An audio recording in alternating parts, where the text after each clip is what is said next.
मैं कुंदन हूँ दैनिक जागरण से। मेरा एक सवाल है कि चिराग पासवान को लेकर भाई ये सनसेट खत्म हो चुका, वो एनडीए में है, एनडीए के लिए इतना महत्वपूर्ण कैसे है चिराग? अब ये तो जाकर एनडीए वालों से पूछिए कैसे महत्वपूर्ण। देखिए, जिस भाजपा को आप लोग इतना ताकतवर समझते हैं, ये देश मान रहा है, अमित शाह, मोदी वगैरह, अगर आप इनको गहराई से, करीब से अगर देखना, जानना, समझना चाहेंगे तो आपको पता चलेगा कि जहां पर इनके खिलाफ लोग या राजनीतिक दल खड़े होकर मजबूती से चुनाव लड़े और इनको हरा दिया, वहां पर कभी इनकी हिम्मत नहीं हुई फिर से खड़ा होकर चुनाव लड़ने की। तो बिहार वो भूमि है जब 2015 में अमित शाह और मोदी अपने सारे प्रयास के बावजूद उनको सफलता नहीं मिली। और वो जो डर है, वो इतना बड़ा डर है हारने का। जब आपको ज्यादातर जगह पर आसान जीत मिलती है, तो कहीं पर जब आप हार जाते हैं तो आप उससे डरते बहुत ज्यादा। तो कहीं न कहीं भाजपा को ये डर है, भाजपा की लीडरशिप को, कि बिहार की जो राजनीतिक मैं कहूंगा पृष्ठभूमि है, यहाँ का जो सोशल फैब्रिक है, जो यहाँ समाजवाद की जड़ें हैं, वो इतनी मजबूत हैं या इतनी गहरी हैं कि भाजपा के लिए इतना आसान नहीं है कि पूरे बिहार को अपने एक मोदी के स्लोगन पर जीत लिया जाए। ऐसा उनको लगता है। सच्चाई क्या है ये तो भगवान जाने, लेकिन ऐसा उनको लगता है। इसीलिए वो इस तरह के गठबंधन, जैसे नीतीश कुमार के लिए अभी कुछ महीना पहले आकर यही अमित शाह ने मंच से खड़े होकर कहा कि बिहार की जनता, एक एक आदमी सुन लीजिए, चुनाव से पहले या बाद किसी भी हालत में नीतीश कुमार को वापस नहीं लिया जाएगा। इनके लिए भाजपा के दरवाजे हमेशा के लिए बंद। वही अमित शाह जो इतनी बड़ी बड़ी बात बोलते हैं, ये लोग दावा करते हैं हम 400 सीट जीतेंगे। नीतीश कुमार जैसा आदमी जो कि बिहार में रहने वाला साधारण राजनीतिक समझ रखने वाला आदमी भी जानता है कि नीतीश कुमार के राजनीतिक वजूद बिहार में अब कोई बहुत मजबूत नहीं है।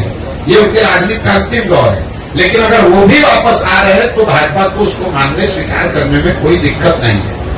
तो ये इसकी वजह यह है कि बिहार की राजनीतिक भूमि को भाजपा इतना आसान मानती नहीं है। चाहे वो चिराग हो, उपेंद्र कुशवाहा हो, मांझी हो, नीतीश हो, चाहते हैं कि जितने लोगों को साथ में रखे ताकि ये खतरा ना हो कि कहीं 40 में 2-4-5 सीट का नुकसान हो जाए। और दूसरा, ये बिहार के लोगों का दुर्भाग्य रहा है कि ये 40 सीट जो है, इसके लालच ने बिहार को बर्बाद कर दिया।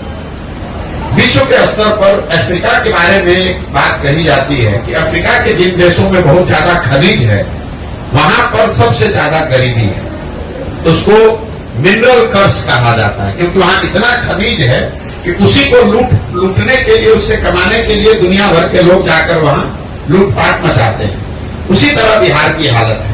बिहार से 40 सांसद जीत कर जाता रहे, उसके लिए राष्ट्रीय दल, पहले कांग्रेस और अब भाजपा, ये कुछ भी करने को तैयार है। आपने देखा कांग्रेस का जब शासन था, इसी कांग्रेस ने बिहार को लालू जी के हवाले करके छोड़ दिया। उनको ऐसा नहीं कि मालूम नहीं है कि बिहार में कितना बड़ा जंगल राज लालू जी के टाइम में था। ऐसा तो नहीं मालूम है कि उनको कांग्रेस को पता नहीं था कि बिहार सबसे गरीब और पिछड़ा राज्य था। मनमोहन सिंह जी इतने बड़े कम्युनिस्ट थे, उनको ये पता नहीं था कि बिहार में कितनी परेशानी बदहाली है।